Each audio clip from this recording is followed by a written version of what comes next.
অনেক সময় দলবল জুটে ফুটে জিকির করে দেখি মসজিদে মসজিদে, সে জিকির শুদ্ধ হয় না।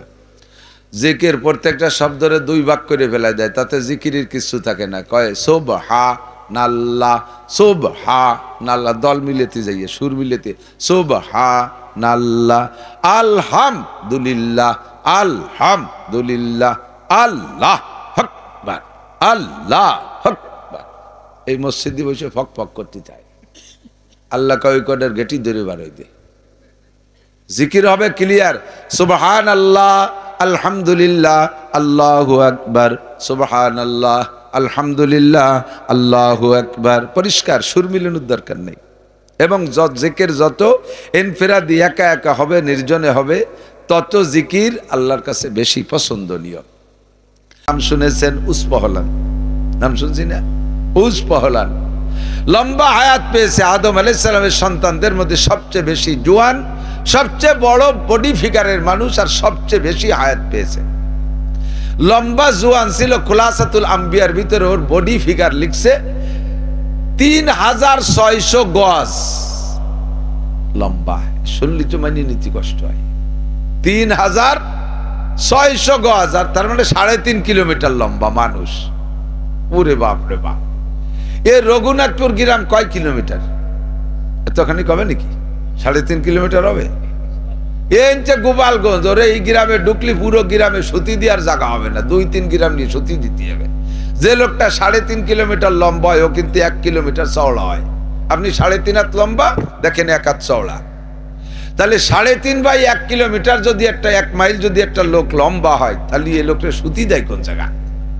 পুরো গ্রাম জুড়ে ওরে খাওয়াতে গেলি কয়েক ইউনিয়নের খাবার গোছায় একবারে দেয়া লাগে। ও যদি জোরে পেশাব করে দেয়, আমাদের মতো 200-500 ভাইসি চলে যাবে। ও এক তো পায়খানা করে দিলি 200-500 মানুষ খালি ওর পায়খানার তলে পড়ে মরে যাবে। এত বড় জোয়ান। যায়িকাতুল মাউত সুম্মা ইলাইনা তুরজাউন।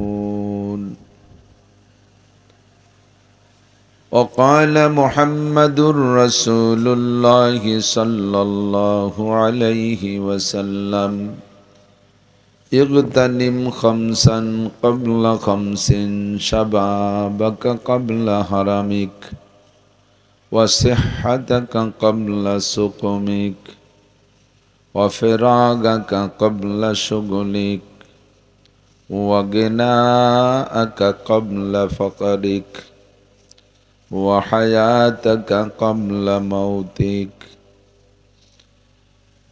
ثم قال النبي صلى الله عليه وسلم الكيس من دان نفسه وعمل لما بعد الموت والعاجز من أتبع نفسه هواها وتمنى على الله أو كما قال عليه الصلاة والسلام سبحانك لا علم لنا إلا ما علمتنا إنك أنت العليم الحكيم. اللهم بارك لنا في رجب وشعبان وبلغنا رمضان. اللهم أرنا الحق حقا وارزقنا اتباعه وأرنا الباطل باطلا وارزقنا اجتنابه. সকলে বলি আমিন। সবাই জবান খুলে একটু দুরূদ শরীফ পড়বো, আল্লাহর রহমত বেড়ে যাবে 10 গুণ। আল্লাহুম্মা সাল্লি আলা মুহাম্মাদিন ওয়া আলা আলি মুহাম্মাদ কামা সাল্লাইতা আলা ইব্রাহিম ওয়া আলা আলি ইব্রাহিম إنك حميد مجيد. اللهم بارك على محمد وعلى آل محمد كما باركت على إبراهيم وعلى آل إبراهيم إنك حميد مجيد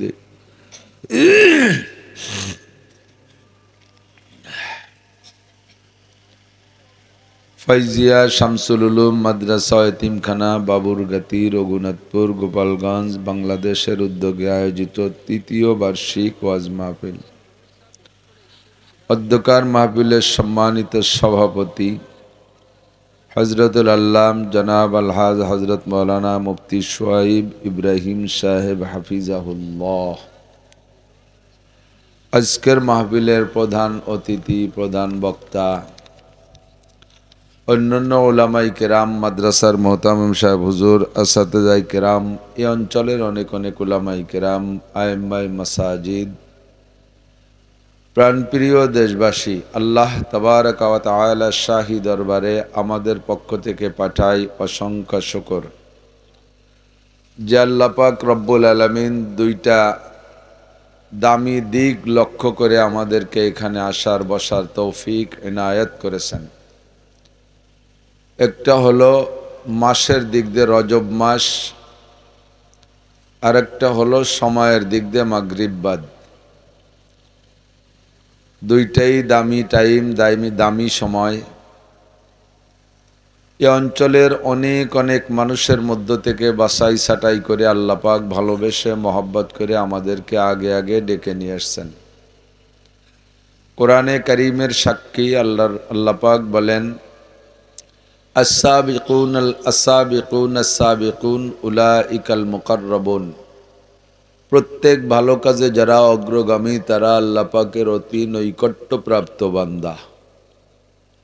অবশ্যই মাহফিল ভালো কাজ, শুরু থেকে শেষ পর্যন্ত ওলামাই কেরাম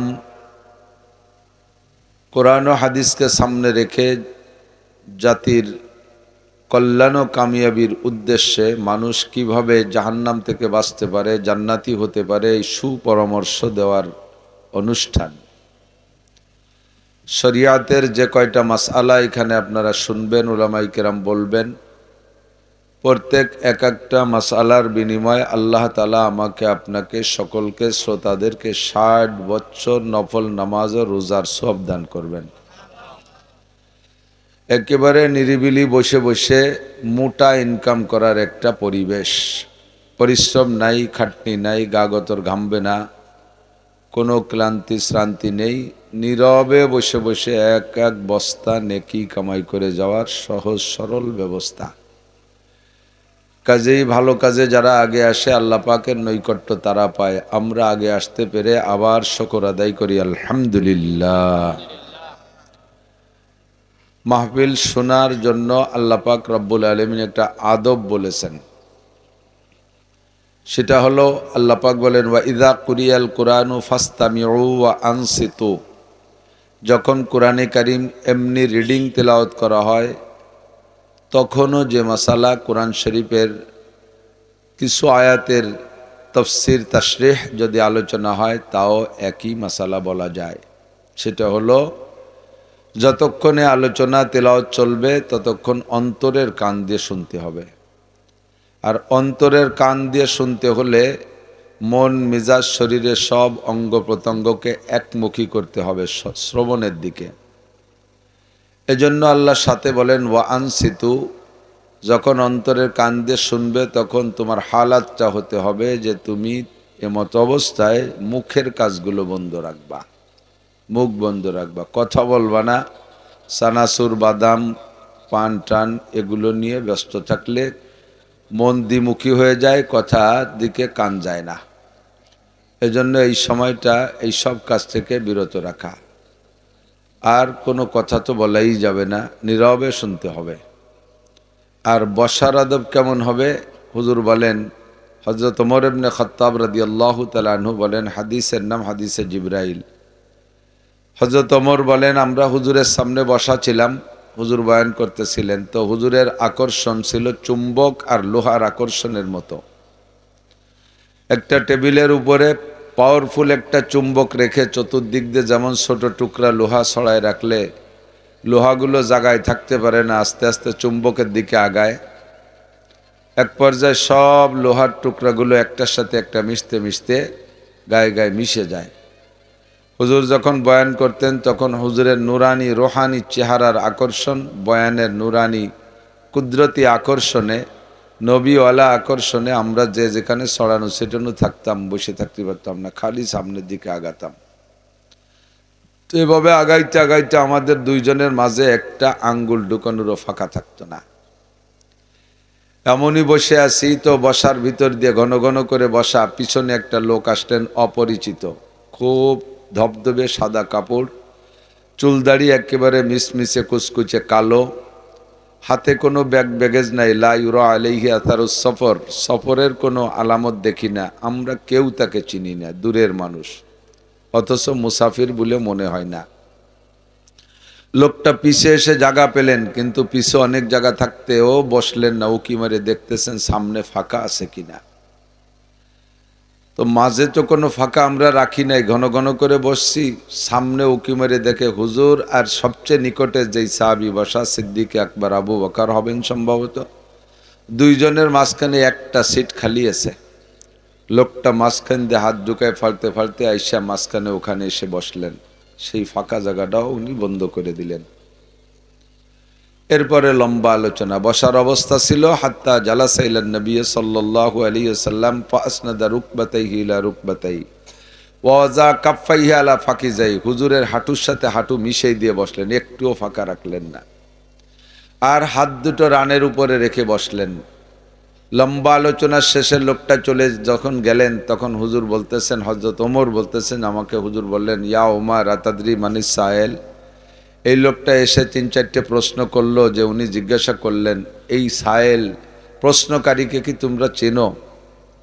তো হযরত ওমর বললেন, আল্লাহ ওয়া রাসূলুহু আ'লামু, আল্লাহ আল্লাহ রসুলই ভালো জানেন উনি কে। সাহাবায়ে কিরাম খানিকটা অনুমান করতে পারলেও জবাবটা নিজেরা সে অনুমানের পর দিলেন না, জবাবটা ছেড়ে দিলেন হুজুরের দিকে, বললেন আল্লাহ আল্লাহ রসুলই ভালো জানে। তো আল্লাহর রসুল ভালো জানা হিসেবে জবাব দিলেন কি? হুজুর বললেন, ইন্নাহু জিবরিল আলাইহিস সালাম, যিনি এসেছিলেন কথা বললেন উনি জিবরাইল আলাইহিস সালাম। আতাকুম ইউআল্লিমুকুম দীনাকুম, উনি এসেছিলেন তোমাদেরকে দিন শিখানোর জন্য। উস্তাদের কাছ থেকে শ্রোতারা, বক্তার কাছ থেকে উস্তাদের কাছ থেকে ছাত্ররা, বক্তার কাছ থেকে শ্রোতারা, পীর সাহেবের কাছ থেকে মুরিদরা দিন শিখবে কোন পদ্ধতিতে, জিজ্ঞাসার সিস্টেম কেমন হবে, বসাটা কেমন হবে, অবস্থানটা কেমন হবে, সব কিছু প্রশিক্ষণ দিয়েছেন তোমাদের এই অল্পক্ষণের মধ্যে। কাজেই জিবরাইল আলাইহিস সালাতু ওয়াস সালাম যেভাবে তোমাদেরকে শিক্ষা দিয়েছে, তোমরা এইভাবে বসবা মজলিসে এবং এইভাবে জিজ্ঞাসা করবা, এইভাবে কথা শিখবা।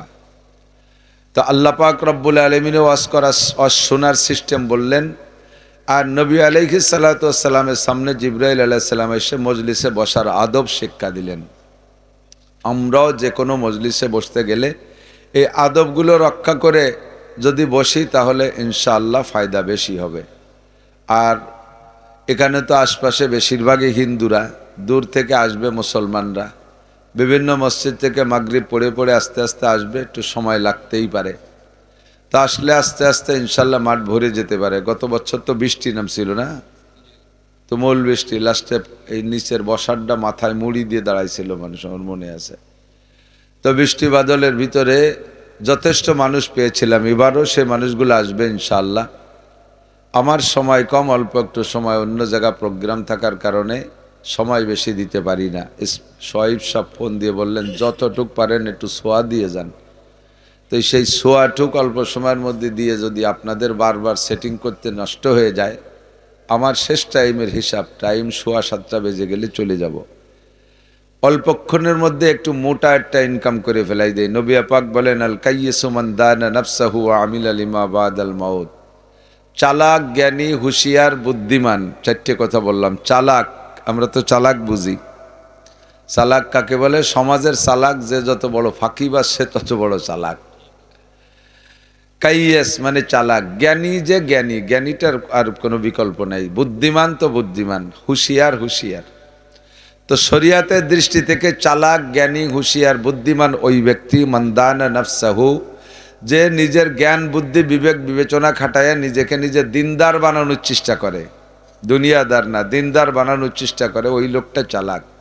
আর কে? ওয়া আমিলা লিমা বাদাল মাউত, নিজেকে দিনদার বানাইয়া পরকালের জন্য আমল করে প্রস্তুতি নেয়, ওই লোকটা সবচেয়ে চালাক।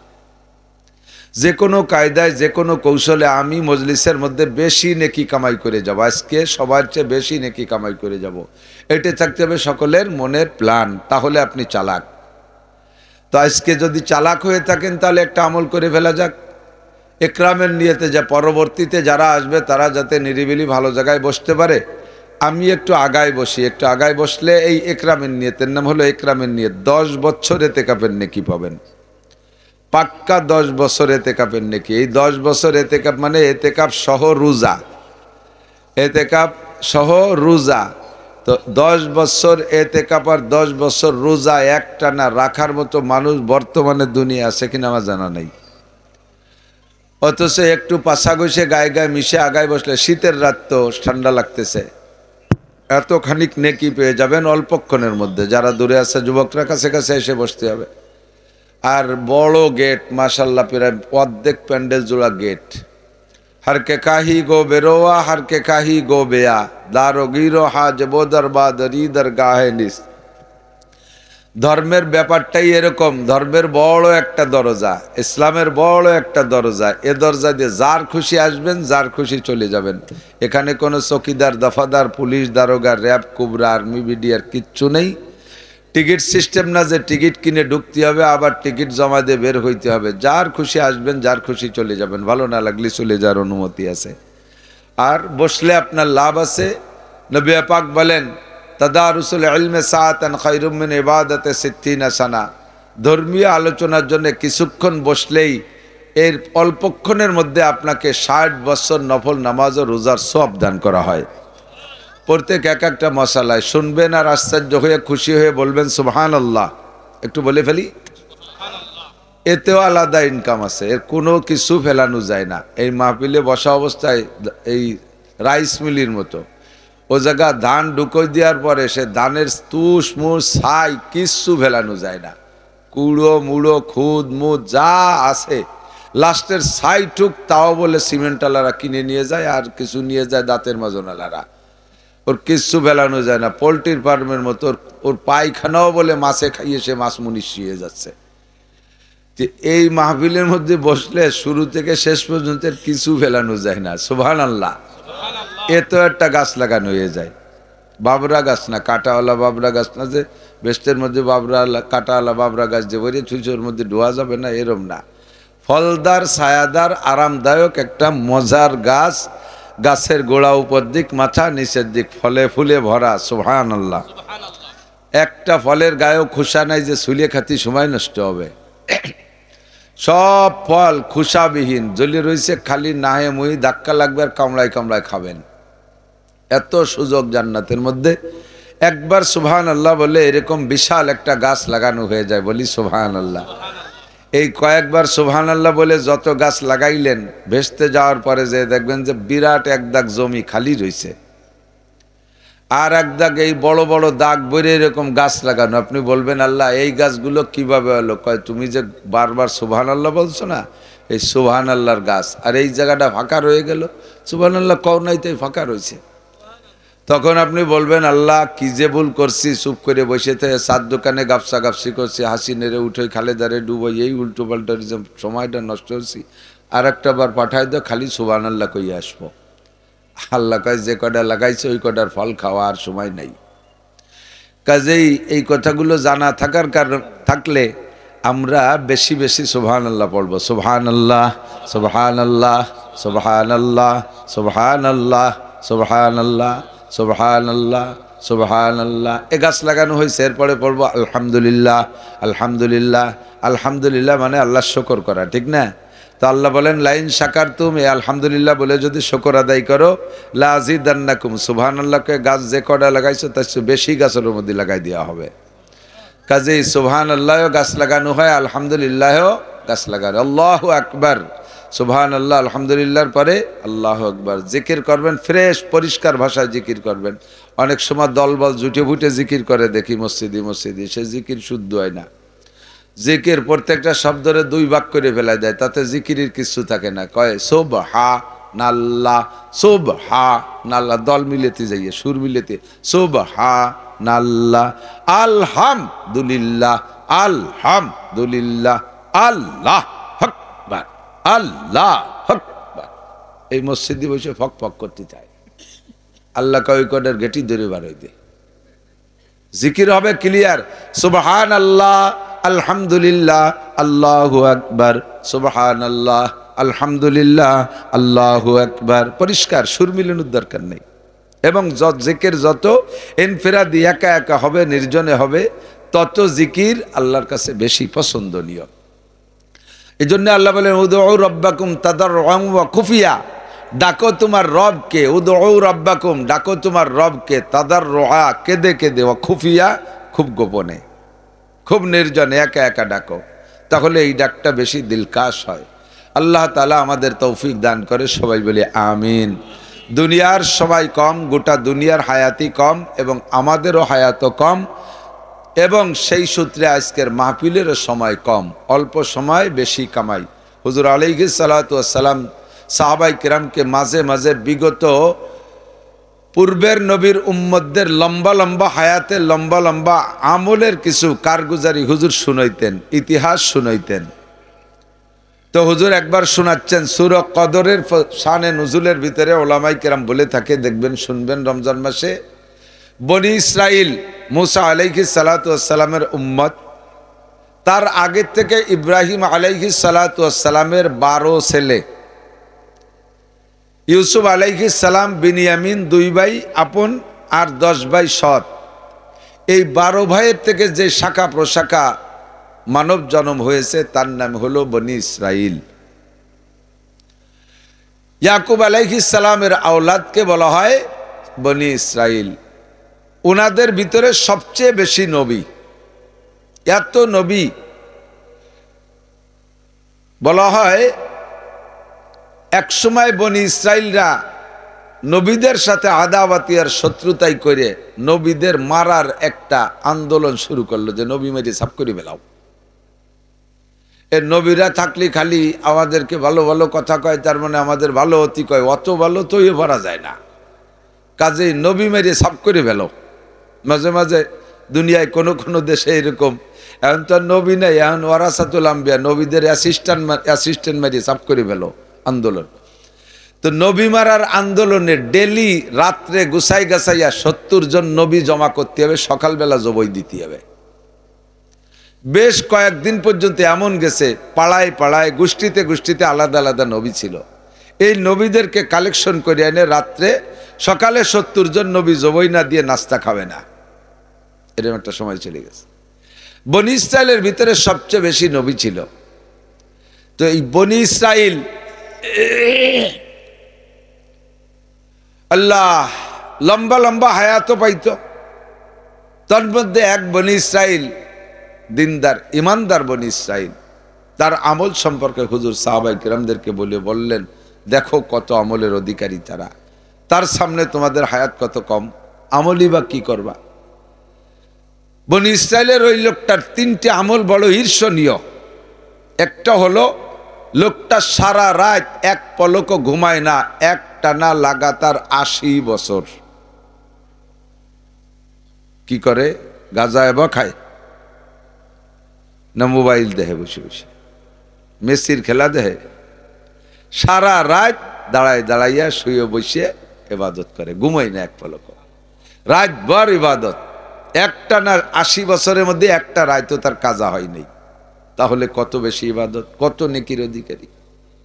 এরপরে রাত্রে যে লোকটা ঘুমায় না, সে লোকটা দিনে কিছুক্ষণ অবশ্যই ঘুমানো লাগে, সকালবেলা ঘুম থেকে উঠিয়া আবার ময়দানে চলে যায়। প্রতিনিয়ত কোনো না কোনো দিক মুসলমান আর কাফেরের যে যুদ্ধ আছে, যে কোনো মুজাহিদ দলের সাথে শরিক হইয়া কাফেরদের সাথে যুদ্ধ করছে, এই 80 বছরে একদিনও কাজা হয়নি। যুদ্ধের ময়দানে কেমন হালাত হয় আপনারা এলাকায় মাঝে মাঝে কাজি টাজি তো করিয়ে জানেন। কাজি হচ্ছে গেলে, বাড়ি বাড়ি হচ্ছে গেলে জিব্বে পানি থাকে না, মারতে জন্যে আপনি আর একজনে মারার জন্য নামছেন ঠিক, কিন্তু নিজেরও তো একটা মাইট খাওয়ার টেনশন থাকে। জিব্বেই পানি থাকে না, মহিলারা বারবার তেতো লেগই দেয় আর পানির গিলাস ধরিয়ে দেয়, তাতেও জিব্বেই পানি থাকে না। এই লোকটাই 80 বছর যুদ্ধ করছে, দিনের বেলা রোজা রাখে, একদিনও নফল রোজা কাজা করে নাই। তাহলে কেসা 3টি আমল চিনতে হতে পারে। 1 নম্বরে সারা রাত জেগে ইবাদত, 2 নম্বরে সারাদিন কাফেরের মোকাবেলায় যুদ্ধ, 3 নম্বরে যুদ্ধটা আবার রোজা রেখে। 80 বছর। সাহাবায়ে কেরাম বললেন, হুজুর আপনি তো আমাদেরকে জান্নাতুল ফেরদাউসের সুসংবাদ দিচ্ছেন যে আমরা যাব জান্নাতুল ফেরদাউসে, আরিসুনাল ফেরদাউস, আমরা হব জান্নাতুল ফেরদাউসের বাসিন্দা। তো আমাদের হায়াত তো কতটুক? আপনি বলেছেন হায়াত উম্মতিকা বাইনা 60 ওয়া 70। আপনার উম্মতের হায়াত 60 থেকে 70-এর মাঝামাঝি। 60, 61, 62, 63, 65, 69, 70 এর মধ্যে বেশিরভাগ চলে যাবে, অনেকে তার আগেই চলে যাবে। সর্বোচ্চ হায়াত বেশিরভাগ মানুষ পাবে 70 পর্যন্ত। আর জিন্দেগির শুরু থেকে লম্বা একটা টাইম চলে যায় গাফলাতির ভিতরে। চেহেল সালে উমরে আজিজাত গুজাশত, চেহেল সালে উমরে আজিজাত গুজাশত, মেজাজে তো আজহাল তফলি নগাশ।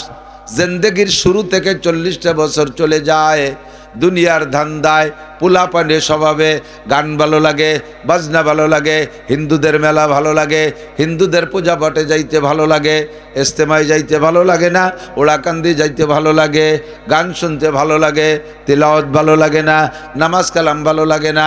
40 বছর চলে যাওয়ার পরে যখন বার্ধক্যের হালকা ছোঁয়া লাগে, যৌন ক্ষমতা কমে যায়, চোখের পাওয়ার দুর্বল হয়, গায়ের শক্তি কমে যায়, বাহুবল কমতে থাকে, তারপরে কোনো না কোনো ভালো মানুষের ছোঁয়া লাইগা একটু ধর্মমুখী হয় মানুষ।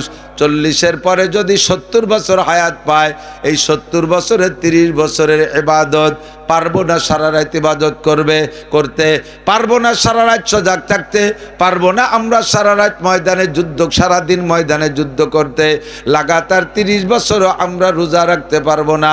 আমাদের অল্প সময়ের সীমিত ইবাদত দিয়ে কিভাবে আমরা জান্নাতুল ফেরদাউসে যাব? হুজুর জবাব দিলেন, তোমাদেরকে আল্লাহ পাক একটা পার্সোনালিটি দিয়েছে। আমি নবীর উম্মত হওয়ার বদৌলতে, আমি নবীর উম্মত হওয়ার বদৌলতে আল্লাহ পাক তোমাদেরকে একটা সুযোগ দিয়েছেন, একটা অফার আর ছাড় দিয়েছেন। সেটা হলো আল আমালু কালিল ওয়াল আজরু কাসির। তোমাদের আমল হবে কম, নেকি হবে বেশি। পরিশ্রম করবা কম, পারিশ্রমিক পাবা বেশি। ডিউটি করবা কম, বেতন পাবা বেশি। ইবাদত করবা কম, নেকি পাবা বেশি। নানান দিক দিয়ে আল্লাহ পাক তোমাদেরকে সুযোগ দিয়েছে।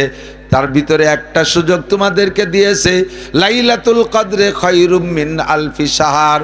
তোমরা যতদিন বেঁচে থাকবা অতদিন প্রত্যেক রমজানে একটা রাত তোমাদের জন্য বরাদ্দ রাখা হয়েছে। ওই একটা রাত যদি তুমি 30 বছর সজাগ থাকতে পারবা না আল্লাহ জানে। তুমি মাত্র একটা রাত জেগে যদি ইবাদত করো, ওই যুবক, ওই বনি ইসরাইলের ওই লোকটা 80 বছর 3 প্রকার ইবাদত করে যেই নেকি কামাই করেছে, আল্লাহ পাক তোমাকে এক রাত শুধু নামাজ পড়ার বিনিময়, দোয়া মুনাজাতের বিনিময়, একটা রাত সজাগ থেকে জিকির ফিকির করার বিনিময় তোমাকে তার চাইতে বেশি নেকি দান করবে। এইটা হলো তোমাদের আমার উম্মত হওয়ার বদৌলতে ফজিলত। যতদিন পর্যন্ত আমাদের প্রধানমন্ত্রীর ক্ষমতা বাংলাদেশে ছিল, অতদিন পর্যন্ত আমাদের বিশেষ করে গোপালগঞ্জওয়ালাদের বিভিন্ন জেলায় যে একটা আলাদা একটা ভিটো পাওয়ার ছিল, একটা মর্যাদা ছিল। গাড়ির মধ্যে সুপারভাইজার যদি উল্টো পাল্টা করছে, যদি খালি বলতে পারছি বাড়ি কিন্তু রঘুনাথপুর গোপালগঞ্জ, সাথে সাথে সুপারভাইজার দুর্বল হয়ে গেছে, সর্বনাশ করছে, বাড়াবাড়ি ওরা যাবে না গোপালগঞ্জ। গোপালগঞ্জের ফজিলতে আমরা এতটুক দুনিয়ায় পাইছি, সেখান থেকে আমরা বুঝে নিতে পারি বিশ্বনবীর উম্মত পরিচয় দিতে পারলে হাসরের মাঠে আল্লাহ পাক রব্বুল আলামিন সব নবীদের চাইতে আগে আপনাদের ব্যবস্থা করবে। আপনাদের সিট না দিয়ে গাড়িতে আর কেউ সিট দেবে না। এমনকি কোনো নবীর সাথেও কথা বলবে না। আদম আলাইহিস সালামের সাথে কথা বলবেন না, ইব্রাহিম খলিলের সাথে কথা বলবেন না, নূহ, মুসা, ঈসা আলাইহিমুস সালামের সাথে আল্লাহ কথা বলবেন না, যতক্ষণ পর্যন্ত আপনাদের একটা সমাধান না হবে। আমরা এই নবীর উম্মত হওয়াতে সকলে খুশি, বলি আলহামদুলিল্লাহ। আমাদের সময় কিন্তু সবার চাইতে আবার কম। উজ ইবনে উনুকের নাম শুনেছেন? উসপহলান নাম শুনছি না? উসপহলান লম্বা হায়াত পেয়েছে। আদম আলাইহিস সালামের সন্তানদের মধ্যে সবচেয়ে বেশি জোয়ান, সবচেয়ে বড় বডি ফিগারের মানুষ, আর সবচেয়ে বেশি হায়াত পেয়েছে। লম্বা জোয়ান ছিল। খুলাসাতুল আম্বিয়ার ভিতরে ওর বডি ফিগার লিখছে 3600 গজ লম্বা। শুনলি তো মানে নীতি কষ্ট হয়। 3600 গজ, আর তার মানে 3.5 কিলোমিটার লম্বা মানুষ। ওরে বাপ রে বাপ। এর রঘুনাথপুর গ্রাম কয় কিলোমিটার? এতখানি কবে নাকি? 3.5 কিলোমিটার হবে। এনচে গোপালগঞ্জ, ওরে এই গ্রামে ঢুকলি পুরো গ্রামে সুতি দেওয়ার জায়গা হবে না, 2-3 গ্রাম নিয়ে সুতি দিতে হবে। যে লোকটা 3.5 কিলোমিটার লম্বা হয়, ও কিন্তু 1 কিলোমিটার চওড়া হয়। আপনি 3.5 হাত লম্বা, দেখেন 1 হাত চওড়া। তাহলে 3.5 বাই 1 কিলোমিটার যদি একটা 1 মাইল যদি একটা লোক লম্বা হয়, তাহলে এই লোকটা সুতি দেয় কোন জায়গা? পুরো গ্রাম জুড়ে। ওরে খাওয়াতে গেলি কয়েক ইউনিয়নের খাবার গোছায় একবারে দেয়া লাগে। ও যদি জোরে পেশাব করে দেয়, আমাদের মতো 200-500 ভাইসি চলে যাবে। ও এক তো পায়খানা করে দিলি 200-500 মানুষ খালি ওর পায়খানার তলে বুড়ি মরে যাবে। এত বড় জোয়ান হায়াত পাইছে 3500 বছর। আদম আলাইহিস সালামের নাতি, আদম আলাইহিস সালামের মেয়ে সফুরা, সফুরার ছেলের নাম উজ, ওর বাপের নাম উনুক, এই জন্য বলে উজ ইবনে উনুক। 3500 বছর হায়াত পাইছে। নূহ আদম আলাইহিস সালাম 1000 বছর হায়াত পেয়েছে। নূহ আলাইহিস সালাম 1000 বছর হায়াত পেয়েছে। তাদের সামনে আমরা কতটুকু হায়াত পাই? আল্লাহ কয় আমাল হায়াতুদ দুনিয়া ইল্লা কালিল।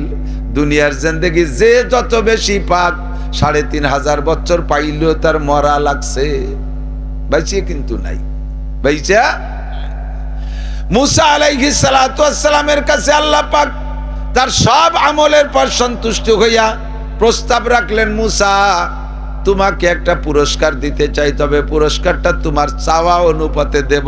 তুমি যেভাবে চাইবা সেভাবে দেব, যেটা চাও। একবার চাবা, 2 বার চাইবা না। একবার চাইয়ে তোমারে দেয়া হলো, এরপরে তুমি তার চেয়ে বড় একটা দেখে কবা আল্লাহ আগেরটা না পরেরটা, এইগুলো হবে না। কিন্তু বুঝে শুনে চাও, একবার চাও। কি চাও?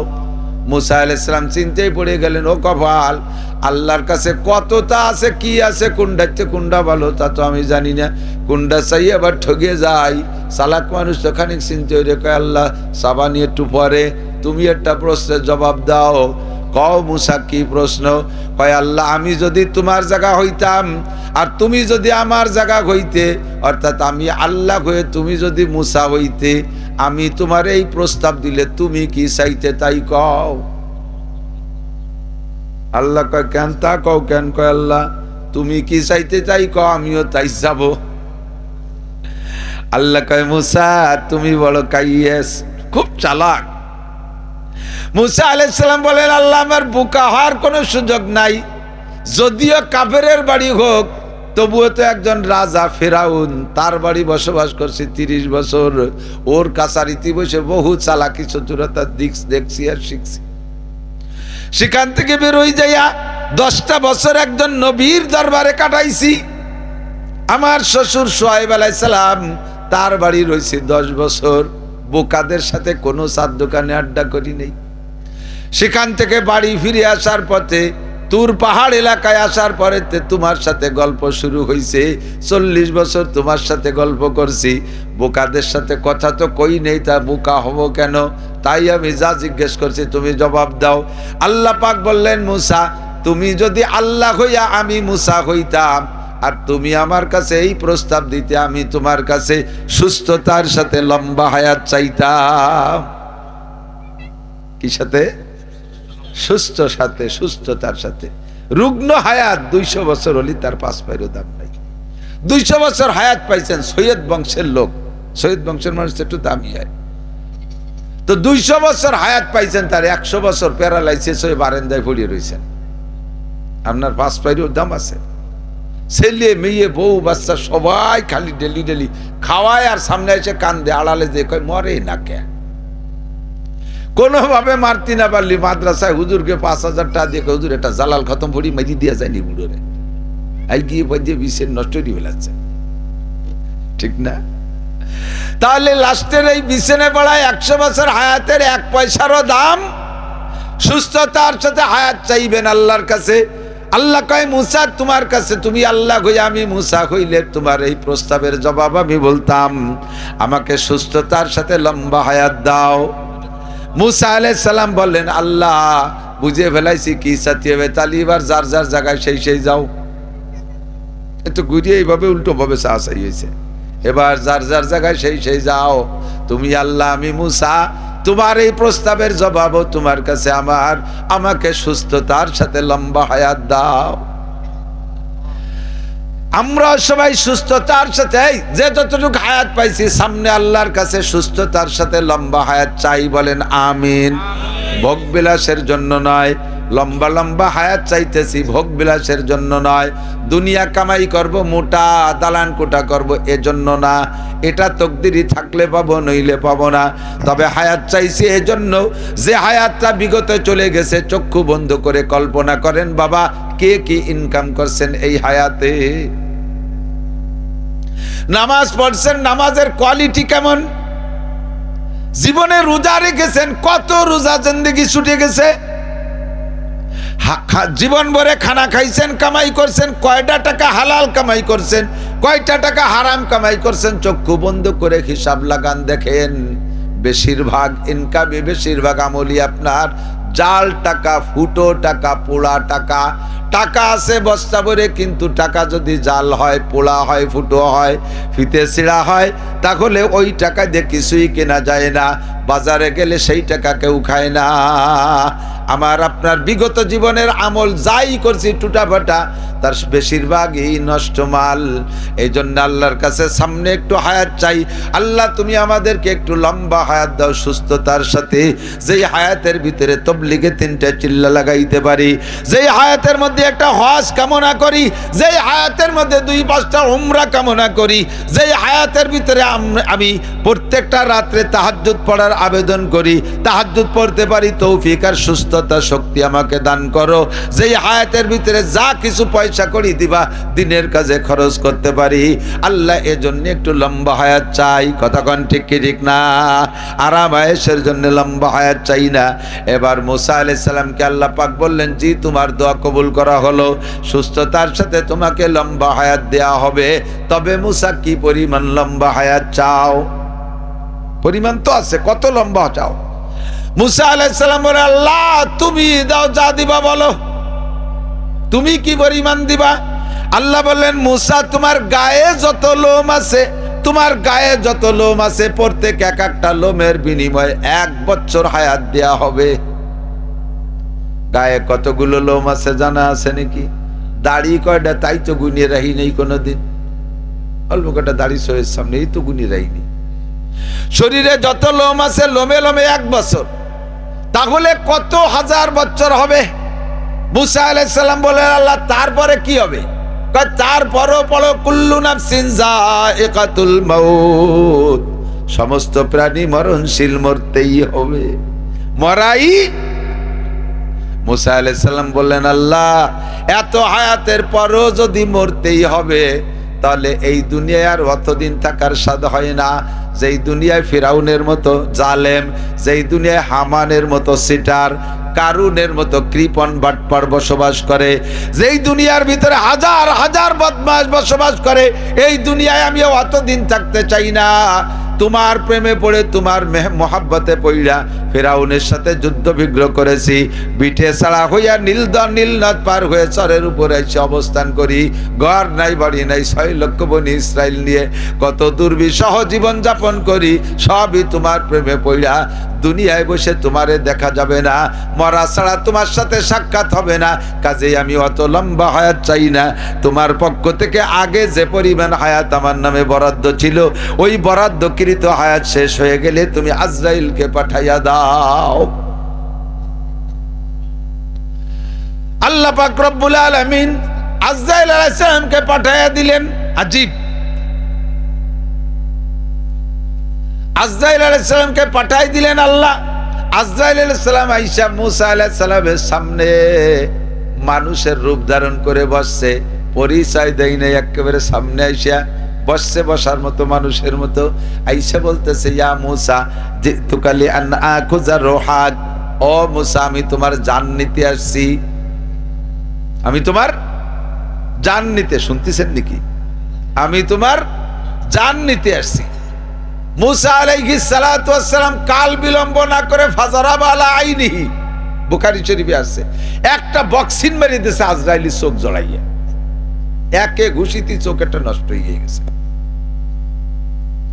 আজরাইল আলাইহিস সালাম কথা না বাড়াইয়া চইলা গেছে, চোখটা ঠাইসে ধরে গেছে। আল্লাহ কয় ফামা বালুকা ইয়া মালাকাল মউত, ও আজরাইল চোখ ঠাইসে ধরে আসছো কেন, কি হইছে? রব্বি জরাবানি মুসা, আল্লাহ আমারে মুসা মারছে। মুসা, তুমি দুনিয়া মারিয়ে সাফ করো, তোমারে মুসা মারছে। লিমা জরাবাকা মা সালতা, জিজ্ঞেস করো নাই মারলো কেন? কয় আল্লাহ সামনের পর যে খালি কইছি জান নিতে এসি তাতে এক ঘুষি, আর যদি জিজ্ঞাসা করে ঝগড়া তর্ক বিতর্ক বাজিয়ে যেতাম তা তো উঠেই আসতে পারতাম না, চোখ আর একটাও কানা করে দিত। আল্লাহ কয় লা তাহজান ওয়ালা তাখাফ, ভয় পেও না, টেনশন করো না, চোখ ভালো হয়ে যাবে এখনই। ওয়াইদা আরাদা শাইআন আইয়াকুলা লাহু কুন ফায়াকুন, তোমার একটু গুণা পড়া চক্ষু হাসপাতালে যেতে হবে, ওই জায়গায় একটা গুল্লি দিয়ে আসো, ডাক্তার তোমার চোখ ঠিক করে দেবে, তাই নাকি? আল্লাহ কয় তোমার কোনো হাসপাতালে যাওয়া লাগবে না, আমি বলবো কুন আর চোখ ভালো হয়ে যাবে। আল্লাহ পাক বললেন কুন সাহিহান, ভালো হয়ে যাও চোখ। আজরাইলের চোখ ভালো হয়ে গেছে, আল্লাহ পাক বললেন চোখ ভালো হয়েছে, সুম্মা যাহাব সালহু লিমা জরাবাকা, এবার যাও, যাইয়ে জিজ্ঞেস করো মারলো কেন। আজরাইল কয় আল্লাহ তুমি বললি তো যাওয়া লাগে, কিন্তু লোকটা বড় মিজাজি, ফিরে আবার নতুন কোনো গ্যাঞ্জামের সৃষ্টি না হয়। আজরাইলের সাথে সব নবীদের সাথে ভালো একটা সুসম্পর্ক, জিবরাইল আলাইহিস সালামের সাথে উনার সাথে কের কোনো গ্যাঞ্জাম ফাসাদ হয় না, শরীফ ভদ্র ব্যক্তি, উনারে পাঠায় খবরটা একটু যাই নিয়ে আসলি, পরে দরকারে আর একবার আমি গেলাম। আল্লাহ কয় ঠিক আছে, জিবরাইলই যাবে। জিবরাইলকে পাঠাইলেন, জিবরাইল আইসে বলতেছেন মুসা আলাইহিস সালামকে সালাম দেয়া, ইয়া মুসা লিমা জরাবতা আজরাইল, হ্যাঁ মুসা তুমি আজরাইলকে মারলে কেন? মুসা আলাইহিস সালাম কয় ওয়াল্লাহি মা জরাবতু মালাকাল মউত, আল্লাহর কসম আমি আজরাইলকে মারবো কেন, আজরাইলকে আমি চিনি না। কয় যে না আপনি চেনেন না, আজরাইলকে মারছেন, একটু আগে এক লোককে ঘুষ হইছেন জানেন না? বলে হ্যাঁ, ও বসে থাকলে তোর মেরেই ফেলতাম। আইসেই আমার কাছে জান নিতে আইছি, চতুর্দিকে শত্রুর অভাব নাই, কত মারামারি হয়ে বুড়ো কাল পর্যন্ত এই পর্যন্ত টানি টুনি বাইসে রয়েছি, এর মধ্যে যদি শত্রু একটা এসে কাজ জান নিতে আইছি, তারে তারে খালি হাতে ছাড়ি দেওয়া যায় না। ঘুষিতে একটা দিছি, লোক সেরি চলে গেছে, থাকলে আরো মারতাম। জিবরিল আলাইহিস সালাম কে ইন্নাহু মালাকাল মউত, ওই ডেই আজরাইল, উনি জিব্বে কামড়ায় পড়ছে, আস্তাগফিরুল্লাহ, তাহলে পরিচয় দিয়ে বলবে না আমি আজরাইল তোমার জান নিতে আসছি। আইসে সাধারণ মানুষের মতো বসছে, আর আমার তো ওরকম মানুষ কত শত্রু আছে। জিবরিল বলে যদি তোমারে মারিও ফেলে তাহলে তবুও তো জানটা নেবে আজরাইল, ওই যদি মানুষ হয় জান নেবে আজরাইল, তুমি মারা যাবা, তোমার মরতে এত দুঃখ কি, তোমার মরতে এত অভিযোগ কি? আজ মুসা আলাইহিস সালাম বললেন মরার জন্য 24 ঘন্টা প্রস্তুত আছি, কিন্তু আমার কিছু প্রস্তাব আছে, কিছু কথা আছে আল্লাহর সাথে, ওই দরি দরবার গুলো ফাইনাল করার আগে আমি মরতে রাজি না। জিবরাইল কয় বলেন কি বিষয়, কি আমি যে আল্লাহকে বলবো? মুসা আলাইহিস সালাম বললেন তোমার কাছেও বলবো না, এটা আল্লাহর সাথেই বলা বলি হবে। উদ্দেশ্য হলো মরার আগে শেষবার দুনিয়ায় থাকতে আল্লাহর সাথে একটু গল্প করবে, মরার আগে দুনিয়ায় বসে আল্লাহর সাথে গল্প করবে, এই সাদ।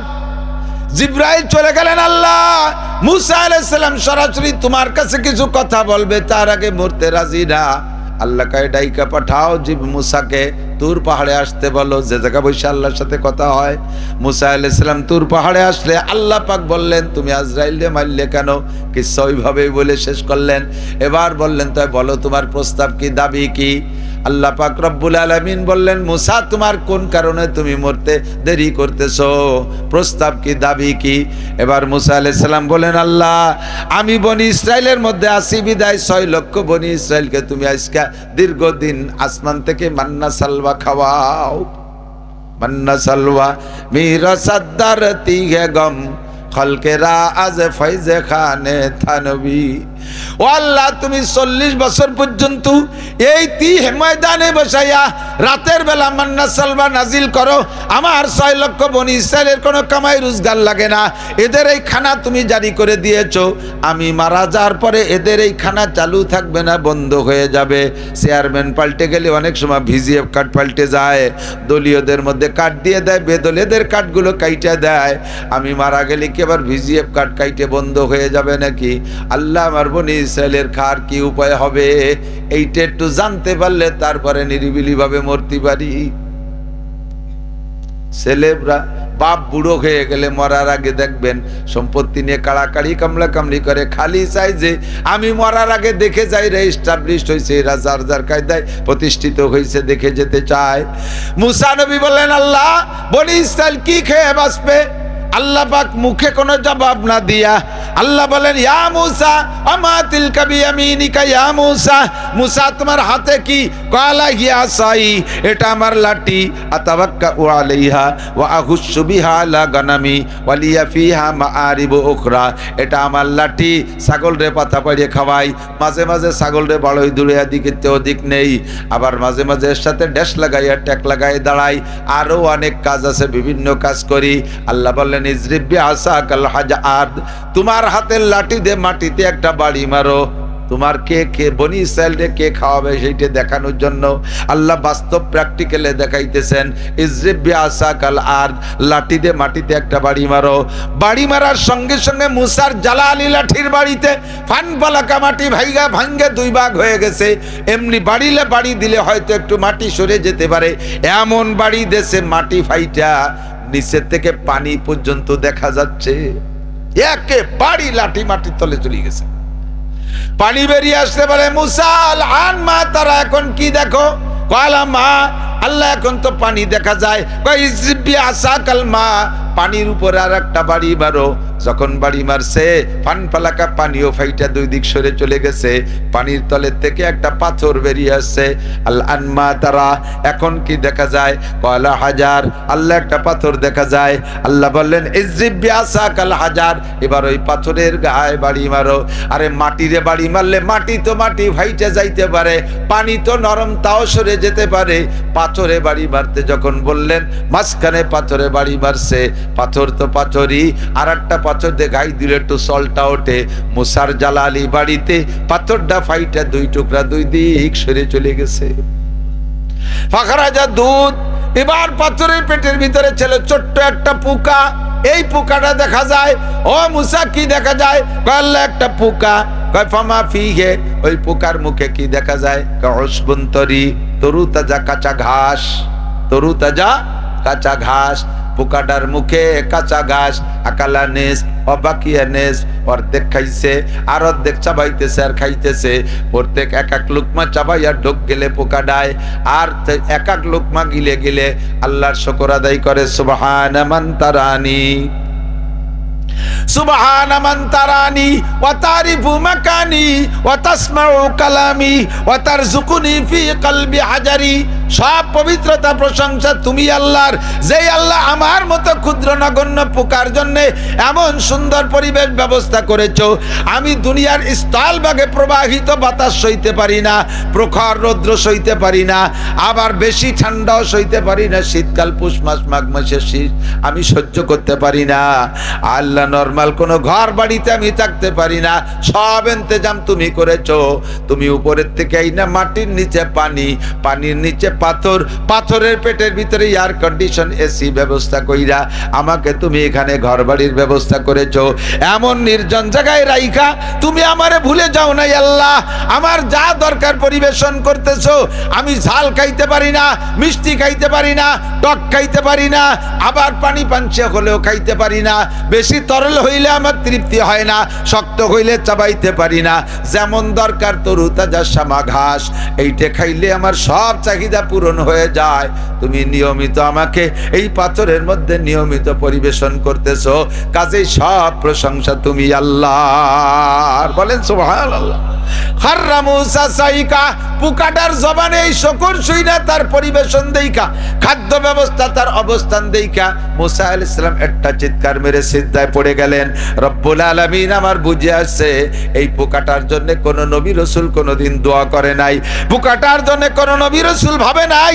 আর পোকাটা আশরাফুল মাখলুকাত না, তারে যদি তুমি এত যত্ন সহকারে রাখতে পারো, আমার বনি ইসরাইল আশরাফুল মাখলুকাত, তোমার কলেমা পড়া বান্দা, অবশ্যই তাদের রুজি রিজকের চিন্তা তোমার মাথায় আছে, এই চিন্তা করা আমার ঠিক হয় নাই।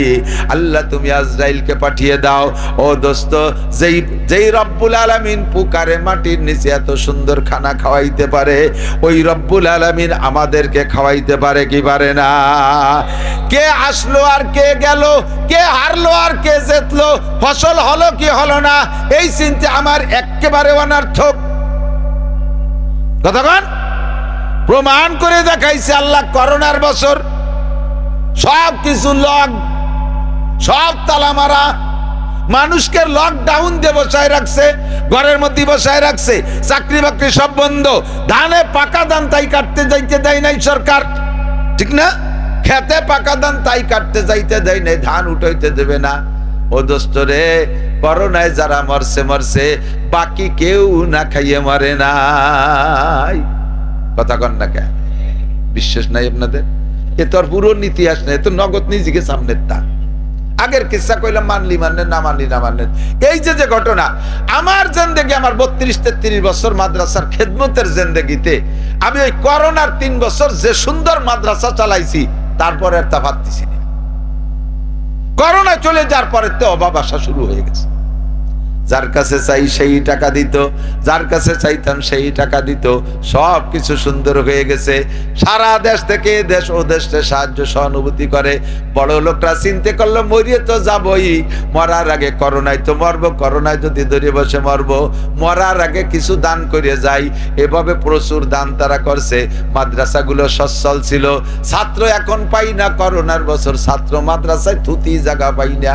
ওরে বাবা, কেজি কিন্ডারগার্টেন স্কুল কলেজ সব বন্ধ, খালি মাদ্রাসাগুলো আমরা গোপনে খোলা রাখছি। পোলাপান ছোটগুলো যারা স্কুল প্রাইমারি কেজিতে ভরতো, স্কুল বন্ধ থাকার কারণে বাড়ি ছাইয়ে মা বাপরে জ্বালায় খাচ্ছে।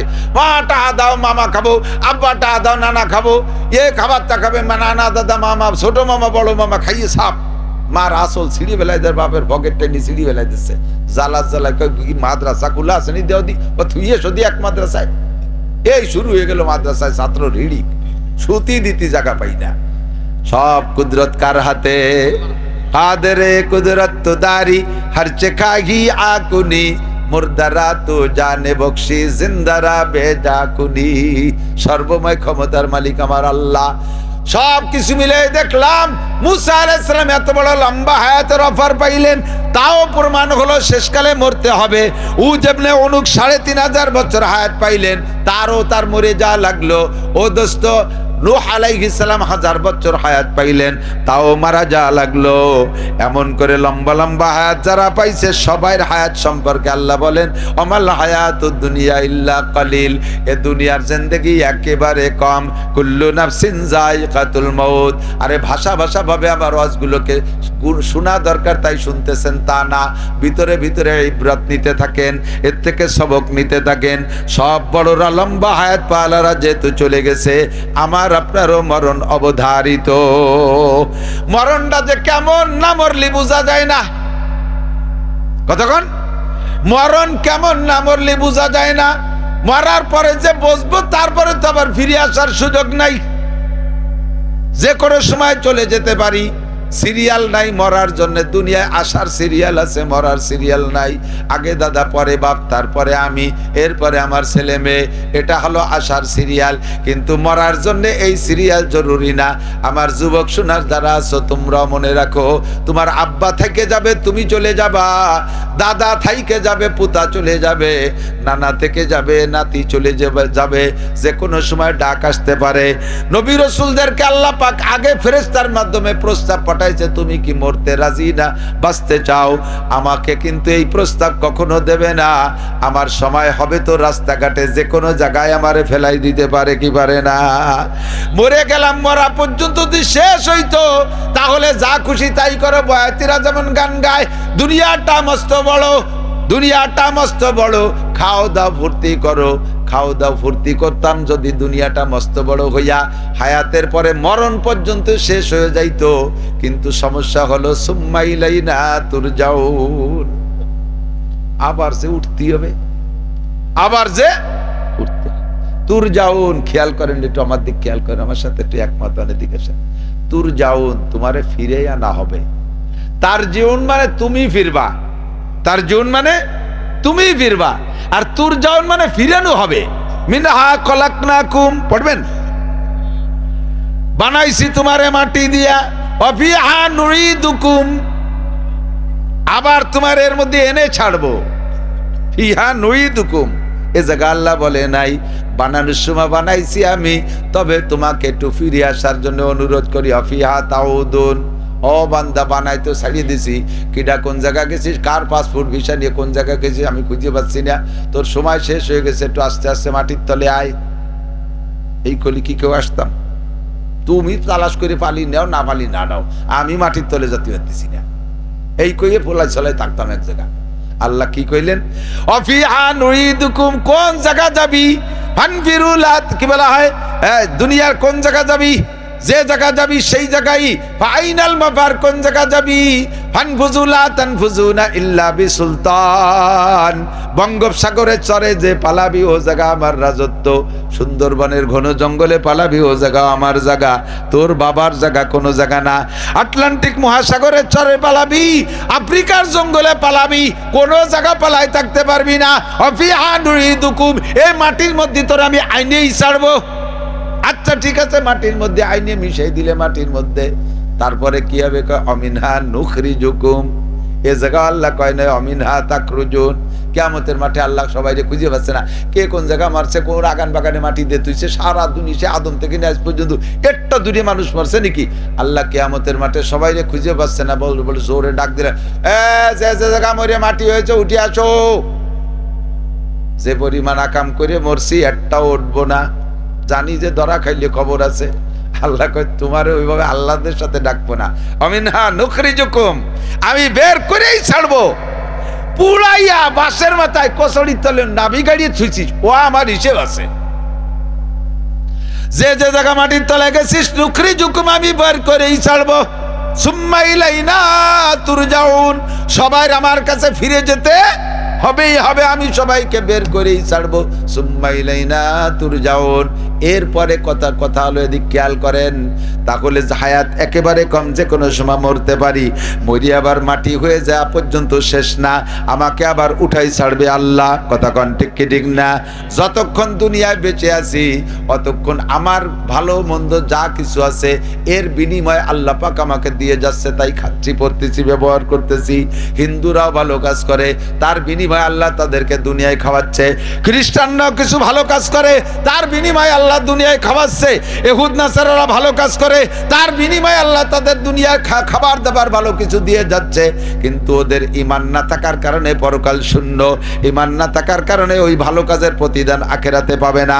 আর আমরা মুসলমান ভালো কাজ বেশি করি, এর বিনিময়ে আল্লাহ তাআলা আমাদেরকে দুনিয়ায় খাওয়াচ্ছেন, আর খাওয়ার পরও কিছু থাকতেছে। দিক টাকান, চাকরি করছেন, বেতন ডেলি আপনার সংসারে লাগে 500 টাকা, বেতনও ডেলি পান 500 টাকা, তাহলে সমান সমান হয়ে যাচ্ছে, ডানি কিছু থাকতেছে না। মুসলমানরা যা ভালো কাজ করে তার বিনিময়ে তাদের ডেলি যেটা বরাদ্দ হয় ওইটা আল্লাহ দুনিয়া খাওয়াই দিচ্ছে, ওদের ডানি কিছু থাকতেছে না। এবার আরেকজন কামাই করে ডেলি 500 টাকা, 1000 টাকা, খরচ তার 500 টাকা, ডানি থেকে যায় 500, ডানি থাকে 500। যদি খরচ হয় 500 টাকা, কামাই করে ডেলি 5000 টাকা, খরচ ডানি থেকে যায় 4500 টাকা। খরচ তার সংসারে 500 টাকা, কামাই করে ডেলি 1 লক্ষ টাকা, থেকে যাচ্ছে তার বস্তা ভরে টাকা। মুসলমান আলহামদুলিল্লাহ, মুসলমান ডেলি ইনকাম করে যা, সেই হারে খরচ করে না, সেই হারে খরচ করে না, খরচ হয় অতি সামান্য, বাকিগুলো থেকে যাচ্ছে। এইগুলো আখিরাতে কাজে লাগাবেন, এইগুলো আখিরাতে কাজে লাগাবেন ইনশাআল্লাহ। জ্ঞানীর পরিচয় কি? যেই লোকটা 10 বছর 20 বছর সরকারি চাকরি করে, রিটায়ার্ডের পরে চাকরি যতদিন করছে মাসিক বেতন মাসে মাসে খেয়ে ফেলাইছে সব সমান সমান, বছর চাকরি শেষে যাইয়া সরকার 20, 30, 40 লাখ টাকা তারে দিয়ে দেয়। এইটা এককালীন দিয়ে দেয়। যারা অবুঝ বোকা, যারা অসচেতন, তারা কি করে, আইসে 40 লাখ টাকা দিয়ে ধমাধম কয়টা ব্যবসা বাণিজ্য জুড়িয়ে মাইটার খাইয়ে দেয়, এক করে গোলগাল হয়ে বসে তাই, লাস্টে ভ্যান রিক্সা অটো চালায়, বেশি বেকায়দায় বললে ভিক্ষে খয়রাত করে বেড়ায়। আর যারা সচেতন জ্ঞানী, 50 লাখ টাকা পাইলে 25 লাখ টাকা দিয়ে ব্যাত গ্রামের ওই জায়গা শহরতলিতে একটু জায়গা রাইখা ওর মধ্যে আর 25 লাখ টাকা দিয়ে একটা টিন শেড ঘর 3টে ইউনিট বিশিষ্ট বানাইয়া তা ভাড়া দিয়ে দেয়। 3 ইউনিটেতে 3 10 30,000 টাকা। এরপরে বুড়োকাল পর্যন্ত ওই ভাড়ার টাকা দিয়ে মুছে খাইতে পারে, ছেলে মেয়ে বউ বাচ্চার মোকাপেক্ষি হয় না। এটা হলো জ্ঞানী মানুষ, বুদ্ধিমান মানুষ। মরণকাল পর্যন্ত কি খাবে তার একটা আয়ের সোর্স খুলে রাখা, এটা বুদ্ধিমান।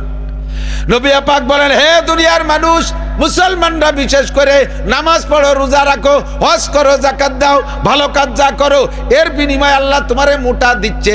তাই যে দুনিয়ায় তোমরা খেয়ে বাঁচতেছো, আর তোমরা মুসলমান হওয়ার কারণে তোমাদের ডানি একটা ফান্ড জমা থাকতেছে, মরার পরে ওই ফান্ডটা তোমাকে দিয়ে দেবে, ওইটা দিয়ে ধুয়ে মুছে খাবা। তবে ওই সাথে সাথে আর 3টে কাজ তুমি করে আসবা, ওই 3টে কাজের বিনিময়ে তোমার ওইরকম ভাড়ার টাকার মতো কিয়ামত পর্যন্ত, জান্নাতে যা পর্যন্ত তুমি ঘরে বসে নেকি কামাই করতে থাকবা। তোমার একটা আয়ের সোর্স খুলে রাখবা, 3টে ইউনিট খুলে দাও। কয়টা? 3 ইউনিট বিশিষ্ট একটা ঘর বানায় রাখো, তাহলে 3 ইউনিট থেকে তোমার কাছে টাকা আসতে থাকবে। ইজা মাতাল ইনসান, মানুষ যখন মারা যায়, ইনকাতা আনহু আমালুহু, ভালো কাজও করতে পারে না মরার পরে, বা মন্দ কাজও করতে পারে না। এই বাচ্চা তাড়াতাড়ি যাও, সরে যাও, সময় মতো এলোমেলো বাধা, বসো নয় যাও। ওয়ানদে যাচ্ছে এনে তার তো ভয়, আর বেশিক্ষণ কষ্ট হলে কোনো ভয়, পেশা পাইছে তাহলে ভয়। আল্লাহ ইনকাতা আনহু আমালুহু, এই বেঁচে থাকলে জারি যাত্রা, করসা, গাজির গান, গুণযাত্রা, আকাম কুকাম যা আছে সব করা যায়। বেঁচে থাকলে নামাজ, রোজা, হজ, যাকাত সব করা যায়। মরার পরে কোনো আমল নাই। কেন নাই জানেন? মরার পরে কেন আমল নাই? দুনিয়ায় থাকতে আমল কেন? দুনিয়ায় থাকতে আমার সব কিছু ব্যবহার করিস, এই ব্যবহার করার বিনিময়ে আমাকে ইবাদত দিতে হবে। মরার পরে যায় আমার কিছু তোর ব্যবহার করা লাগবে না, এই জন্য তোর কাছে মরার পরে কিছুই চাই না। বেঁচে থাকলে সব খাও দাও ফুর্তি করো, এর বিনিময়ে আমাকে ইবাদত দিতে হবে। মরার পরে তোমার কোনো কিছু ব্যবহার করা লাগবে না, কাজেই তোমার কাছে আমি কামনা করি না। কিন্তু মরার পরে আমার প্রয়োজনটা সামনে থাকবে অনেক বেশি। আমার এই প্রয়োজনের জন্য যা ইনকাম করেছি দুনিয়ায়, ইবাদত বন্দেগি, এই দিয়ে আমি কতটুকু কি করতে পারবো না পারবো। এজন্য নবী পাক বলেন 3টে ইউনিট তুমি কিয়ামত পর্যন্ত কবরে বসে নেকি কামাই করতে থাকবা, ওই 3টে দরজা দিয়ে যাবে। তার এগেনস্টে 3টে আছে, যেই 3টেতে তোমার কবরে গুনাহ যাইতে থাকবে। তোমার পক্ষের 3টে পজিটিভ 3টে হলো, 1 নম্বরে সাদকাতিন জারিয়া, ইজা মাতাল ইনসানু ইনকাতা আনহু আমালুহু ইল্লা মিন সালাসা। এই 3টের একটা হলো সাদকাতিন জারিয়া, আর একটা হলো ইলমিন ইউনতাফাউ বিহি, আর একটা হলো ওয়ালাদিন সালিহিন ইয়াদউলা। আমার দিক খেয়াল করেন দোস্ত, হাদিস শুনতে শুনতে সবার মুখস্থ হয়ে গেছে, শ্রোতারাও চালাক হয়ে গেছে। কয় সদকায় জারিয়া, যদিও আরবিতে কইছে, টের পাইছি কি হইবে না জায়গা। আপনার ইনকাম সোর্স আপনি খুলবেন, আমার কি? পারলে খুলবেন, না পারলে খুলবেন না। ফাসাউফা তারা ইদান কাশাবাল গুবারো আফারাসুন তাহতা রিজলিকা আম হিমারো।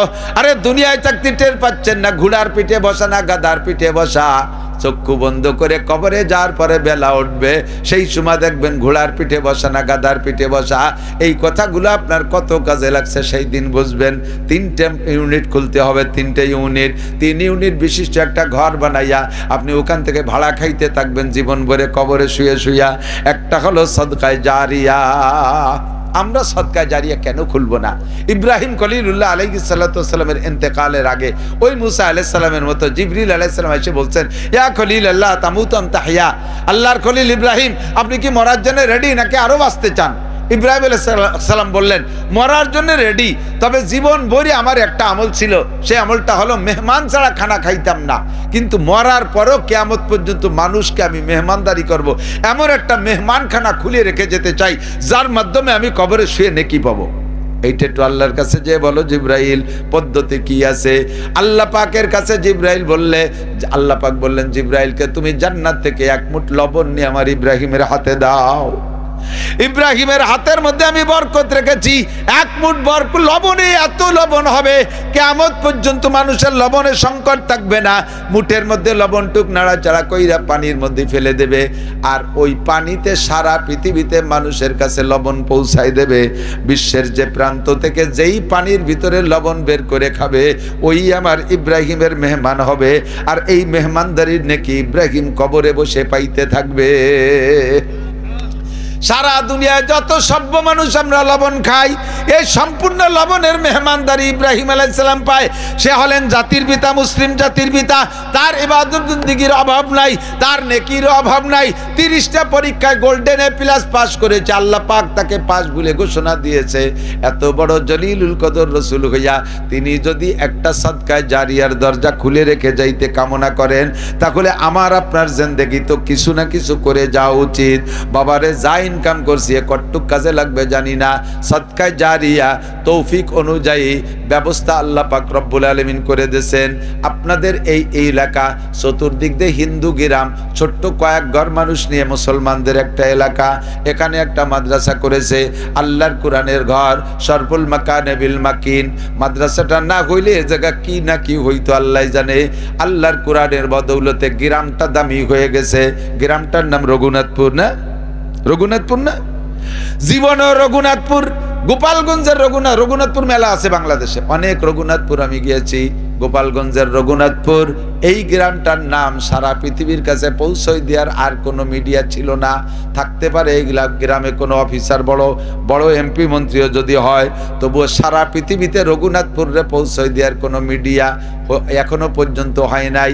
আজকে থেকে রঘুনাথপুর আমেরিকা থেকে জাপান পর্যন্ত বিশ্বের সব জায়গা চলে গেছে ইথারে ভাসতে ভাসতে। এই যে ইউটিউবাররা দাঁড়াই রয়েছে দেখেন, রানিং হয়ে গেছে রঘুনাথপুর। এখনই এই মুহূর্তে আমেরিকা আমার শ্রোতারা লাইভে বয়ান শুনতেছে। বাঙালি শ্রোতা যারা আছে, জাপানে যারা আছে আমার বাঙালি শ্রোতা, তারা টাইম হিসাব করে এখন তারা ওই লাইভের সামনে বসে বয়ান শুনতেছে। দেখেন, খুঁজে দেখেন ওদের কাছে কি পরিমাণ ভিউ পড়তেছে সারা পৃথিবী থেকে। রঘুনাথপুরকে বিশ্বের কাছে পৌঁছে দিয়েছে একমাত্র কোরআনের প্রতিষ্ঠান, আর কিছু না। এ গ্রামে হিন্দু আছে, বহু কাল ধরে হিন্দুদের বসবাস, আশপাশে এলাকার নাম পৌঁছাইতে পারে নাই। এ গ্রামে জেনারেল শিক্ষিত আছে, তারা পৌঁছাইতে পারে নাই। স্কুল কলেজ থাকতে পারে, তারা রঘুনাথপুরকে বিশ্বের কাছে পৌঁছাইতে পারে নাই। কোরআনের মাদ্রাসার বদৌলতে সারা দুনিয়ায় ছড়িয়ে গেছে, এমনকি আরশে আজিম পর্যন্ত চলে গেছে। কথাগণ ঠিক কিনা? এর সাথে আমি আপনি একটু জড়িয়ে থাকবো। আল্লাহু আকবার। এই প্রতিষ্ঠান যেমন দামি, এর সাথে আমিও দামি হব। কার কেমন তৌফিক আছে জানি না। আমার ক্ষুদ্র জীবনে যত টাকা ইনকাম করছি, এখন যদি আমার অডিট করে যে সারা জীবনে কে ইনকাম করছো, আয় ব্যয়ের হিসেব দাও, খোদার কসম আমার বলা সম্ভব না, বিলকুল বলা সম্ভব না। আমার বিশ্বাস একজন মানুষও বলতে পারবেন না সারা জীবনে কত টাকা কামাই করছেন, আশা করি একজনও বলতে পারবেন না।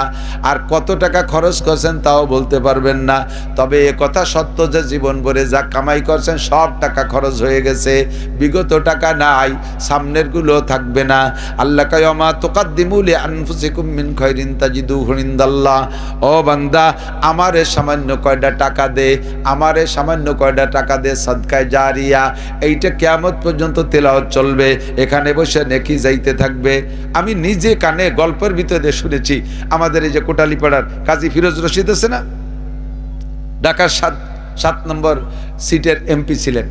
পদ্মা সেতু ছাড়ার কয়েক মাস আগে ফেরি পার হচ্ছি, উনি আমার খবর পেয়ে আমাকে ওনার কেবিনে ডেকে পাঠাইলেন। আমি গাড়িতে বসা ছিলাম, ভিতরে যে বসে অনেক গল্প করলাম, খোঁজ গল্প, ধর্মীয় আলোচনাই করলেন। তো উনি বলতেছিলেন হুজুর আমার নিজের বসবাসের বিল্ডিংয়ে যে দামের টাইলস লাগাইছি তার চাইতে আমার মাদ্রাসার টাইলস বেশি দাম দিয়ে লাগাইছি, কোন জায়গাতে আমি জানি না। এরপরে বললেন আমি আমার ছেলে মেয়েকে যে ধরনের চাউল কিনে খাই মাদ্রাসার ছাত্রদেরকে তার চেয়ে বেশি দামের চাউল খাওয়াই। একটা কথাই মনে কইরা যে আমি যে টাইলসের ঘরে লাগাবো এই টাইলসের উপরে বইসা আমি আমার ছেলে মেয়েরা কোরআন কিতাব পড়ি না, দুনিয়ার দান্দাবাজি করি এর মধ্যে বইসা, আর আল্লাহর কোরআনের পাখিরা আমার টাইলসের উপরে বসে কোরআন পড়বে। কাজেই দুনিয়ার ধান্দার টাইলসের চাইতে কোরআনের ধান্দার টাইলসটা বেশি দামি হওয়া উচিত, ঠিক কিনা? আমার বাড়ির বাথরুম বানাইছি যে দাম দিয়ে তার চেয়ে বেশি দাম দিয়ে মাদ্রাসার ছাত্রদের বাথরুম বানাই দিছি। আমি দুনিয়ার ধান্দা করব বাথরুমের মধ্যে বইসা, আর ওরা ওখানে বইসা কোরআন পড়ে যে একটু জরুরত সারবে, কাজে আমার চাইতে তাদের বাথরুম দামি হতে হবে। আমি যে দামের চাউল কিনে খাই তার চেয়ে বেশি দামের চাউল মাদ্রাসার ছাত্রদেরকে খাওয়াই, কারণ আমি দুনিয়া এই চাউল খাইয়া দুনিয়ার ধান্দাবাজি করব। আমার একটা ছেলে মেয়েও গভীর রাত্রে উঠে তাহাজ্জুদ পড়ে কান্নাকাটি করবে না, আর কোরআনের পাখিরা আমার এই চাউল খাইয়া শেষ রাত্রে উইঠা কান্নাকাটি করে, কোরআন তিলাওয়াত করে, কাজেই তারা আমার চাইতে বেশি দামের চাউল খাবে। কত সুন্দর একটা সচেতনতা, কত সুন্দর একটা মেজারমেন্ট, কত সুন্দর একটা হিসাব। দোস্তরে এমন হিসাব যদি আমি আপনি করি, জাগা জমির মালিক হইছি রেখে চলে যাব। দাদা মিথ্যে কথা কয়ে মরছে, আব্বাও মিথ্যে কথা কয়ে মরছে, কতক্ষণ দাদারও যদি জিজ্ঞেস করা হতো যে এই বাড়ি কার, উনি বলতে আমার। এই আমার কইতে কইতে দাদা বাড়ি ঘর ফেলাইতে মরিয়ে চলে গেছে। উনার যদি হতো তাতে সাথে নিয়ে যেত, সেই জায়গার বাড়ি জায়গায় রয়েছে, দাদা মরে গেছে, যতদিন বেঁচে ছিল আমার কেউ মিথ্যে কথা বলছে। এরপরে দাদা মারার পরে আব্বা মিথ্যে কথা কওয়া শুরু করছে। আব্বারে জিজ্ঞেস করা হতো তোমার বাড়ি, তো এইটা কার বাড়ি? কয়টা আমার বাড়ি। সে আব্বাও চলে গেছে, অথচ কিছু নিয়ে যাইতে পারে নাই। আব্বা মরার পরে এখন আমারে জিজ্ঞেস করে এইটা কার বাড়ি, বলি আমার বাড়ি। আপাতত মিথ্যে কথা আমি বলতেছি, আমিও মরে যাব, জায়গা থাইকা যাবে, কিছু নিয়ে যেতে পারবেন না বাবা। এর থেকে যাহা কিছু আল্লাহর রাস্তায় দিয়ে যাবেন ইনশাআল্লাহ এইটা আপনার আমলনামায় সাদকায় জারিয়া থাকবে। আর ইলমিন ইউনতাফাউ বিহি, ধর্মীয় প্রতিষ্ঠানে দিলি 2 নম্বর ইউনিট যেটা ইলমে দ্বীন রেখে যাবেন, এর থেকে যত মানুষে শিখবে অত নেকি আপনার আমলনামায় যাবে। 3 নম্বরে ওয়ালাদিন সালিহিন ইয়াদউলা, নেক সন্তান আপনি রেখে যাবেন। নিজের নেক সন্তান রেখে যেতে পারলে তারা দোয়া করবে। আর আপনার নিজের নেক সন্তান রব্বির হামহুমা পড়ার মতো রেখে যেতে পারেন নাই, কোরআনের পাখি বানায় রেখে যাবেন, এরা কিয়ামত পর্যন্ত আপনার জন্য দোয়া করবে। এই মোহাব্বতে আল্লাহর কোরআনের ঘর একেবারে বেশি বেকায়দা জায়গায়। এদিক তাকান, বড় মানুষের খরচ কম, ছোট মানুষের খরচ বেশি। আমরা বড় মানুষ, এই যে একটা কোট দেখেন অনেকের গায়ে আছে, 4 বছর 5 বছর 6 বছর 7 বছর 10 বছর ধরে একটা চাদর কোট গায়ে দিচ্ছে। শীতকালে শীতশাক দিয়ে মুছে থিয়ে দেবেন, আবার সামনে শীতি নামাবেন।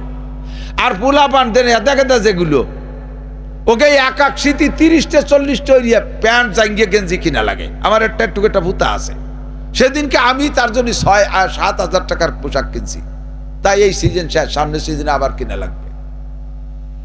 আমরা সকাল বিকেল মিলে দিন ভরে আদাসের চাউলের ভাত খালি হয়ে যায়। আদাসের চাউল মানে কি 30 টাকার চাল, আর তার সাথে একটু পাতলা ডাল ডুলুলি হয়ে যায়। আর পোলা পানকে 700 টাকা দামের একটা দুধ 3 দিনই শেষ, সাথে তো আরো কত টাকা আর লাগে। বড় মাদ্রাসা আলাদের বড় রকম খরচ ঠিক, কিন্তু তাদের খরচের একটা কোয়ালিটি আছে, আদাসের চাল আর একটু পাতলা ডাল। আর এই ছোট মাদ্রাসা এলে গেদা পোলা পানের মতো, একে পিছনে দুনিয়ার খরচ।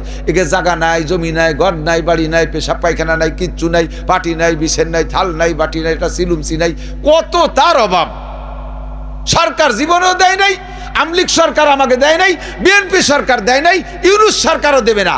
আমরা সরকারের মুহতাজ না, আমরা আল্লাহর কাছে চাইবো, আল্লাহ দিয়াবেন আপনাদের মাধ্যমে। মোহাব্বতের সাথে সদকা জারিয়া, এদের একটা মসজিদ লাগবে ওই পাশে, আপনারা প্রত্যেকে প্রস্তুতি নেবেন। জায়গা জমি অনেক আছে, নগদ টাকার অভাব থাকলেও মরার আগে আপনি মসজিদের নামে 1 কাঠা জমি 2 কাঠা জমি, যে হুজুর এই জমিটুক বিক্রি করে মসজিদে লাগাইয়েন, কিয়ামত পর্যন্ত এই মসজিদে যত নামাজ হবে, খোদার কসম আপনার নামাজ কবুল না হইলেও এত কবুল নামাজের নেকি আপনি কবরে শুয়ে শুয়ে পাইতে থাকবেন। জায়গা জমি নিয়ে যেতে পারবেন না বাবা। 10 বিঘা জমি আছে, ওর থেকে 2 কাঠা জমি বেশি এখানে দিয়ে দেন। 5 বিঘে জমি আছে, 2 কাঠা বিক্রি করে দিয়ে দেন মাঠের মধ্যে জমি। হুজুরা সেখান থেকে পাল্টাই এনে বেচে কিনে মসজিদের কাজে লাগাবে। ক্যাশ টাকা আছে, রেখে চলে যাবেন। কে খাবে টাকা? একটু কষ্ট করে আল্লাহর ঘর মসজিদ বলে এই মাদ্রাসার মসজিদ হবে কিয়ামত পর্যন্ত। জামে মসজিদ আপাতত হবে না, যদি কোনো দিন প্রয়োজন হবে সেদিন হবে। ওক্তীয় পাঞ্জেগানা মসজিদ হবে। আর পড়বে কারা নামাজ? যাদের নামাজ সহি শুদ্ধ, মাদ্রাসার ছাত্ররা। পাবলিকের নামাজ কয়জনের সহি শুদ্ধতা তা আল্লাহই ভালো জানে। শুদ্ধ নামাজের নেকি কবরে বসে পেতে থাকবেন মোহাব্বতের সাথে থাকলে। যদি ইচ্ছা করেন যে হ্যাঁ আমি ইনশাআল্লাহ, যুবকরা উঠো না, তোমরা না দিলেও উঠো না, উঠলে একজন উঠা দেখলে আরো 5 জন ওঠে, তাহলে দেনে আলাদের পরিবেশটা নষ্ট হয়ে যায়। বসো, এত তাড়াতাড়ি তার পেশাবাসী নেই, তোমরা তার ডায়াবেটিসের রুগী না। আর অতীয় পরে অসুবিধে, ডায়াবেটিস এখন এই ডায়াবেটিস সহ জন্ম নিচ্ছে আলহামদুলিল্লাহ, নাকি ইন্নালিল্লাহ। আমরা আল্লাহর রাস্তে মোহাব্বতের সাথে এই মাদ্রাসার মসজিদ হবে, পাঞ্জেগানা মসজিদ হবে। এই উপলক্ষে মোহাব্বতের সাথে কোন এক আল্লাহর বান্দা সর্বপ্রথম শুরু করবেন ইনশাআল্লাহ। সর্বপ্রথম শুরু করবেন যে মাদ্রাসার এখানে ইট দিয়ে গাঁথনি হবে, আমি 1000 ইট দেবো ইনশাআল্লাহ। আল্লাহর ঘরের জন্য, মসজিদের জন্য 1000 ইট দেব। আপনার ইটের উপরে ভিত্তি করে বহু কিছু হয়ে যাবে ইনশাআল্লাহ। ভিত্তির ইটটা আপনার থাক। 1000 ইট দেনে হলে একজন মানুষ মাত্র মাশাআল্লাহ 3 জনই পেয়ে গেছে একসাথে। কি নাম? 4 জন। কি নাম? রেসিয়া বেগম। 1000 ইট। কি নাম? লিটু শেখ। মৃত আব্বার জন্য 1000 ইট।